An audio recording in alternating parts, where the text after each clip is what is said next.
Salut à tous, Rototo à nouveau parmi vous pour aborder notre quatrième vidéo de ma série consacrée aux avions du jeu War Thunder, consacrée donc à l'aspect historique des avions du jeu War Thunder. Troisième avion donc de la série. Au cours des deux autres vidéos précédentes, nous avions abordé des avions de première génération britanniques, donc le Gladiator Mk2 et le Swordfish Mk1. On a survolé un peu rapidement les autres avions type britannique qui n'étaient pas très intéressants, et donc j'avais dit que j'aborderais au cours de la prochaine vidéo les avions de l'Axe, en particulier des avions allemands. Alors, donc, pour commencer cette série sur les avions allemands de première génération, voici un appareil qui n'a pas eu un très grand destin au sein ni de la Luftwaffe ni des pays alliés de l'Axe, mais qui a quand même eu une certaine petite importance dans le développement de la nouvelle Luftwaffe du Reich, en fait, et j'ai nommé le Heinkel HE-112. Alors, il y a d'autres types d'appareils, hein, tels que le HE-51. Voilà, je vous le présente également. Alors, je vous le montrerai rapidement. Je ne ferai pas une vidéo là-dessus. Ça n'a pas tellement d'intérêt. C'est un avion, on va dire, qui est un petit peu du même type que le Fury britannique, hein. C'est à peu près la même génération. C'est un avion qui a été mis au point dans le milieu des années 30, qui est encore de type biplan, avec encore un cockpit ouvert. Enfin voilà. Il n'a pas eu une très très grande notoriété. On peut simplement lui reconnaître le mérite d'avoir été mis en service à une époque où le traité de Versailles n'avait pas encore été dénoncé par Hitler. Donc en théorie, l'Allemagne n'était pas supposée se doter d'avions de combat, mais enfin, d'ores et déjà à l'époque, Heinkel avait commencé à fabriquer des avions de chasse de ce type-là. Et on va directement aborder donc le Heinkel HE-112, qui, comme vous le voyez, est déjà beaucoup plus moderne, beaucoup plus élaboré. On est déjà dans un avion très très proche de ce que vont être les avions de la Seconde Guerre mondiale. On va simplement remarquer qu'il est de taille très réduite. C'est un petit avion en termes de taille, que ce soit par l'envergure de ses ailes ou même par la longueur de l'avion comparativement au cockpit, hein. Si vous voyez les avions qui vont être développés par la suite par les différentes nations, on s'apercevra que ce sont des avions beaucoup plus grands. Voilà. Alors, on va essayer d'aller un peu plus vite que la dernière fois, parce que j'ai passé pas mal de temps sur la vidéo consacrée au Swordfish, parce que c'est un appareil particulier que je considère presque comme un appareil mythique, le Swordfish, donc j'avais pas mal de choses à dire dessus. Le Heinkel HE-112, il n'y a pas énormément de choses à dire, donc on va le survoler quand même assez rapidement. Je vous fais une présentation un peu rapide, ensuite on va directement engager la bataille, au cours de laquelle, comme d'habitude, j'essaierai de piloter tout en apportant des commentaires historiques, en essayant de faire quelque chose de pas trop mal. Encore une fois, je vous prie de m'excuser si c'est pas forcément à la hauteur de ce que j'espérerais, aussi bien en termes de pilotage qu'en termes de commentaires. Je débute encore dans l'exercice qui consiste à commenter et à combattre. Donc voilà, je peux faire des erreurs. J'ai remarqué par exemple dans la vidéo précédente que je me trompais un peu dans les mots, par exemple, en voulant parler d'un navire, je disais avion, ce genre de choses. Alors, ça, encore une fois, je vous prie de m'excuser. Je fais les vidéos directement en flux tendu, je les retravaille pas, je fais ma vidéo et je la poste. Voilà, on est vraiment dans l'amateurisme le plus complet, donc encore une fois, je compte sur votre indulgence. Alors, bien, parlons donc de notre Heinkel HE-112. Donc c'est un avion qui a été fabriqué finalement en assez peu d'exemplaires. Je crois qu'il y en a eu en tout et pour tout une centaine environ. Il a été mis en service à la fin des années 30, donc pratiquement au début de la guerre. Je crois en 1938, hein, on est pratiquement au moment de la déclaration de guerre contre l'Allemagne après l'attaque de la Pologne. Donc l'attaque de la Pologne aura lieu fin 38, début 39. Voilà, donc on est pratiquement à la limite de ce que les Anglais appellent la Funny War et que nous appelons nous la drôle de guerre. C'est un avion qui a été quand même une innovation technologique, puisque c'est le premier monoplan aile basse avec train rétractable qui a été fabriqué par la firme Heinkel, qui est une des grandes firmes de construction d'avions allemands. On trouve parmi elles évidemment Messerschmitt, Dornier, Focke-Wulf, etc. Et donc Heinkel, qui a lui été surtout spécialisé jusque-là dans les avions de bombardement. Il y a Junker aussi, j'ai failli oublier Junker qui a pourtant compté énormément. Donc Heinkel a surtout fait des avions de bombardement, des bombardiers moyens tels que le Heinkel 111, la série des Heinkel 111 qu'on abordera par la suite. Et donc, il a été à un moment donné en lice pour développer un chasseur de combat moderne lors d'un appel d'offres de 1933 que la Luftwaffe avait lancé auprès de ses constructeurs et qui finalement a été remporté par le mythique Messerschmitt Bf-109 qui sera le principal avion allemand de toute la Seconde Guerre mondiale, même lorsque le fameux Focke-Wulf FW-190 sera développé plus tard, alors qu'il aurait dû normalement détrôner le Messerschmitt, mais pour des questions de politique interne, de piston pourrait-on dire, et puis aussi parce que voilà, Messerschmitt avait non seulement certainement des relations très, très haut placées au sein du Reich, mais parce qu'en plus c'était un avion qui avait été développé en très très grand nombre, le Bf-109 va rester le principal avion de la Luftwaffe, même si tout le monde reconnaîtra que le FW-190 lui était supérieur, et pour cause puisqu'il était plus récent. Voilà, donc notre Heinkel HE-112 a été donc développé à ce moment-là. On remarquera une particularité en dehors du fait que c'est un monoplan avec cockpit fermé et train d'atterrissage rétractable, c'est la forme de ses ailes. Alors il a une particularité, donc c'est la forme d'aile dite en forme de mouette, hein, d'aile de mouette. Ce type d'ailes, on les retrouve sur des avions beaucoup plus connus, tels que le fameux Corsair américain, qui lui a été également développé sur ce mode de forme d'aile, en particulier du fait de la longueur de son train d'atterrissage et surtout de la taille de son hélice, qui obligeait en fait l'avion à être extrêmement relevé. Ça on l'abordera le jour venu, mais pour l'instant voilà, on n'en parlera pas plus. Donc ces fameuses ailes en forme d'aile de mouette, inversée, hein, et la forme en ellipse des ailes qui ressemble énormément à celle du Spitfire. Donc la forme elliptique, hein, ça donne, moi je suis pas un expert en aéronautique, il faudrait demander ça à des gens qui s'y connaissent mieux que moi, mais ça a eu effectivement une excellente... d'excellents résultats en matière de portance, en matière de navigation aérienne, de vol plutôt aérien, et c'était quand même une grosse innovation technologique à cette période. Voilà. Que dire d'autre? Bon, on va commencer directement à lancer la partie. Je continuerai à développer des explications sur notre HE-112 en combattant, enfin je vais essayer du moins. C'est pas un avion qui a eu beaucoup de succès. Je lance tout de suite, hein, il a été notamment envoyé dans les années 30 au sein de la Légion Condor. Pour ceux qui connaissent, la Légion Condor était en fait un corps expéditionnaire de la Luftwaffe envoyé pour soutenir les nationalistes espagnols au cours de la guerre d'Espagne, donc en fait aux côtés de Franco contre les armées républicaines du gouvernement communiste espagnol. Et il n'a pas rencontré un très franc succès, il faut être honnête.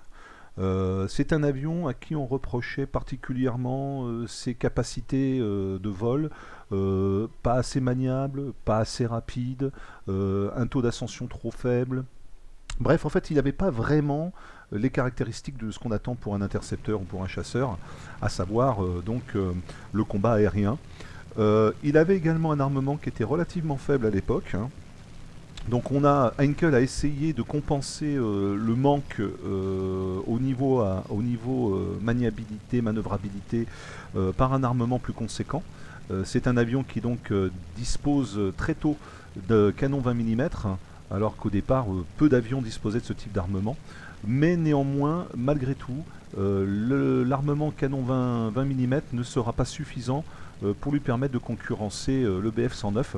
Donc il va être très rapidement utilisé soit pour le combat, pour l'appui en attaque au sol, soit pour la formation, c'est-à-dire comme un avion école. Alors l'Allemagne, on a construit assez peu, je le disais au début de la vidéo. L'Allemagne l'a très peu utilisé, par contre, hop là, tiens, qui c'est qui me tire dessus là? Ah bah tiens, un Lac 3. Hop, raté. Alors attendez, excusez-moi parce que voilà, là on est en plein combat, je ne l'ai pas vu arriver lui, il a dû arriver en hauteur. Vous voyez, il vire assez mal, hein. Même dans le jeu, c'est pas un avion qui vire très bien. Donc le Lac 3 là me pose des soucis. Je vais essayer, si je peux, de repasser derrière. Parce que le Lac 3... Ah bah là oui, si en même temps j'ai plusieurs adversaires, ça va pas le faire. Bon, je vais essayer de me dégager de là parce que là je vais pas m'en sortir. Je ne sais pas où sont mes alliés. Hop là, hop là, hop là. Je disais donc que cet avion avait été vendu à différentes nations alliés de l'Allemagne, notamment au Japon. Alors le Japon au départ on avait commandé, mais finalement lors de la réception des quelques dizaines de... Je crois qu'il y a eu 30 avions, quelque chose comme ça, qui ont été vendus à la marine japonaise. Ils se sont aperçus que c'était pas un avion excellent, donc ils l'ont refusé en tant que chasseur, et il a finalement terminé sa carrière au sein de la marine japonaise comme avion de formation, comme avion école. Hop là là. Décidément, j'ai quelques soucis. Comme il vire très mal, vous voyez, je suis obligé de me contenter de zigzaguer pour éviter ces tirs, en espérant qu'un de mes coéquipiers veuille bien m'en débarrasser, si quelqu'un en est capable, mais enfin, apparemment, c'est pas le cas pour l'instant. Je regarde dans mon viseur. Alors, on va essayer de faire une petite manœuvre. Hop, en coupant le moteur et en le faisant. Voilà, apparemment, je m'en suis débarrassé. Ouf. Bon, hop, on remet les gaz et on va pouvoir tourner. Il y a un Blenheim qui se balade par là. On va essayer de le choper. Notre blême. Alors hop, voilà, quelques coups de 20 mm devraient l'aider un peu. Bon, allez, il s'éloigne un peu trop. Il n'a pas une très grosse puissance de feu, donc à plus de 700 mètres, c'est pas la peine d'essayer. J'ai un autre HE-112 en face. Bah tiens, on va se faire un petit duel. Je crois pas qu'il m'ait vu. On va s'en approcher tranquillement. Non, il n'a pas viré, hein, mais il s'éloigne aussi. Vous voyez qu'il a une vitesse assez faible. Hein. Là, moi, je suis à 400 km/h. Je grimpe encore, mais je me fais très vite distancer. Tant pis, je tourne. Donc, je disais, la marine japonaise ne s'en est pas beaucoup servi, ne s'en est même pas du tout servi comme chasseur. Elle l'a utilisé vraiment comme avion école. On le retrouve également vendu à l'Espagne, qui va d'abord s'en servir. Alors, une particularité, l'Espagne avait des chasseurs de marque Fiat, des chasseurs italiens, qui avaient la particularité d'avoir un plafond très bas, donc qui était assez mal protégé contre les avions qui attaquaient de haut, donc qui avaient un plafond plus élevé. Il faut savoir quand même, et ça dans le jeu on le précise, hein, que la position élevée pour un chasseur est toujours intéressante. Donc pour les protéger, j'ai fait aucun kill, hein, c'est une catastrophe. J'ai évité de me faire descendre très tôt dans la partie. Alors je vais essayer d'avoir le Kingfisher là, si je peux. Voilà, j'ai réussi à l'avoir, mais je me fais canarder, donc je dégage d'ici très vite. Non, ça va, j'ai pris juste quelques cartouches. Hop, voilà, je ne sais pas qui j'ai dans le dos là pour l'instant. Ah bah ça doit être notre ami le I-153 là, qui est derrière moi, je pense, qui a dû m'envoyer quelques pruneaux en essayant de m'emporter avec lui dans la tombe. Oui, donc je disais, l'aviation espagnole... Ah, il arrive en face à face. Hop, on va l'éviter. Ah, ouf, il m'a bien touché sur ce coup-là. Voilà, donc c'est principalement le corps et les ailes qui ont pris. J'avais plus de balles, enfin d'obus de canon, donc j'ai tiré à la mitrailleuse, ce qui fait que je n'ai pas fait grand chose. Je vais attendre que mon canon se recharge, si je peux, si je me fais pas descendre d'ici là. Il est encore en haut, hein, il se promène avec un de mes coéquipiers qui essaie de le descendre.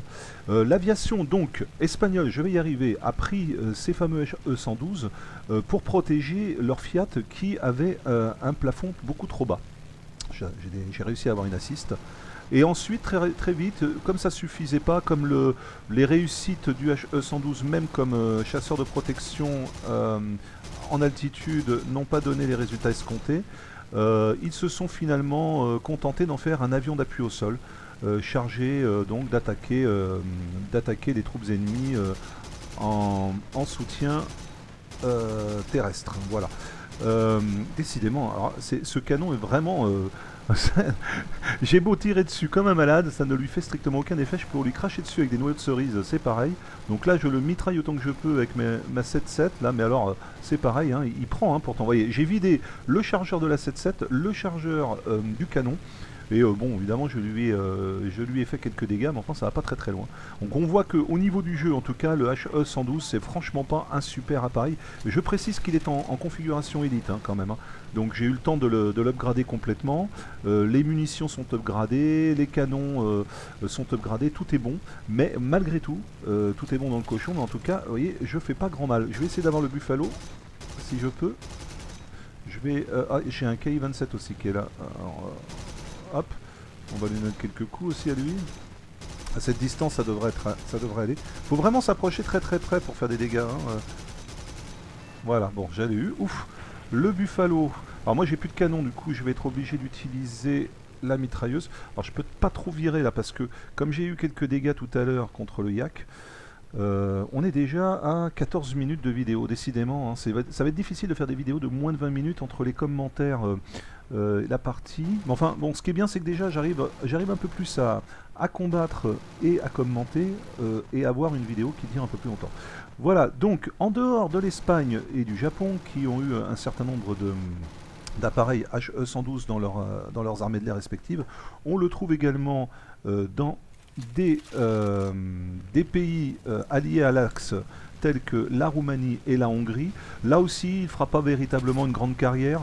Les Roumains vont l'utiliser à un moment donné comme chasseur de protection contre les bombardiers soviétiques. Là aussi, ça ne marchera pas très bien. Là, je vais avoir beaucoup de mal à me débarrasser de lui parce que je vire très très mal, étant donné les dégâts que j'ai subis tout à l'heure. Mon avion me répond de moins en moins bien.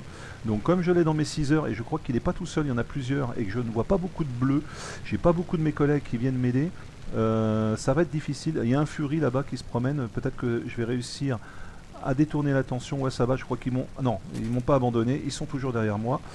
Je vais essayer de contourner les tirs. Et heureusement, ils sont pas très très bons non plus, les gars, hein. C'est des noobs, donc ils visent pas très très bien. Sur une partie niveau 3 ou 4, je serais déjà mort, mais alors depuis très longtemps. Mais bon, là ça va, ça se passe pas trop mal. Et puis je pense qu'ils ont des pétoires qui sont à peine meilleurs que les miennes. Je suis où là? Moi je suis à combien là? Ouais, je suis pas trop mal, je suis 4ème, voilà. Voilà, donc Roumanie, Hongrie, essentiellement là aussi, ensuite utilisé comme avion d'attaque au sol, et puis finalement abandonné assez rapidement. Hop, oui, parfait, je l'ai évité. Oui, il a essayé de me faire le coup du kamikaze en plus, mais j'ai réussi à en avoir un de plus. Est-ce qu'on peut avoir ce K-10? Non, j'ai du monde derrière moi encore, je vais essayer de les éviter à nouveau. Je suis vraiment mal en point là, hein. L'avion vire très mal. Hop, est-ce que... Oui, parfait, un petit coup dans le fish shooter là. Allez, viens ici Coco. Je crois que je lui ai fait très mal là. Je lui ai pas mis de critique, mais il a pas l'air en... Ah là, j'ai vidé les canons. On va essayer de le finir à la mitrailleuse si on y arrive. Bref, non, il s'échappe, mais bon. Je me dis, ah, il revient dans mon axe de tir. Donc on voit que le... Ah bah voilà, on a fini. Et on a perdu, mais enfin, bon, ma foi, je suis pas trop mal quand même. Ça n'a pas été une trop mauvaise partie cette fois-ci. On s'améliore à la longue, hein, vous voyez, c'est ma 3ème vidéo de commentaires en vol. Et finalement, je m'en suis pas trop mal tiré, ça va pas trop mal, voilà.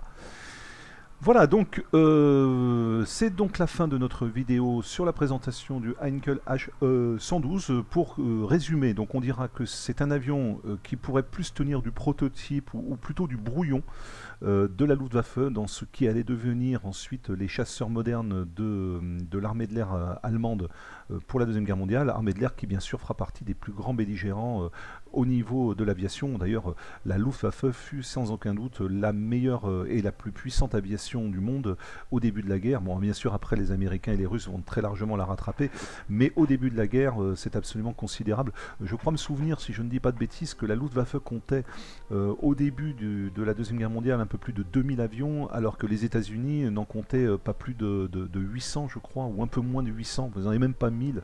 Ils avaient pratiquement, ils avaient plus du double en termes d'avions. Donc, quand on sait que l'Allemagne effectivement était quand même un petit pays qui était théoriquement un pays vaincu 20 ans plus tôt, ça donne une idée de l'envergure de cette nation au niveau aérien. La prochaine vidéo que nous ferons, alors je l'ai dit, hein, je n'aborderai pas les HE-51 qui n'ont pas trop d'intérêt.